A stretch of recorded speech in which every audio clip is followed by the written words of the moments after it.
Jeremias 17:5. Ganito ang sabi ng Panginoon: sumpain ang tao na tumitiwala sa tao at ginagawang laman ang kanyang bisig, at ang puso ay humihiwalay sa Panginoon.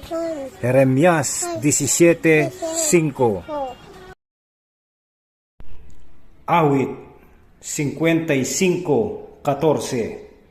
Tayo ay maligayang nagpapayuhang magkasama.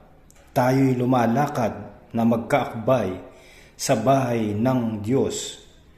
Awit 55:14. Roma 3:4. Huwag nawang mangyari, oo, bagkus pa nga ang Diyos ay tapat, datapwat ang bawat tao'y sinungaling, gaya ng nasusulat, upang ikaw ay ariing ganap sa iyong mga salita at makapagtagumpay ka kung ikaw ay mahatulan.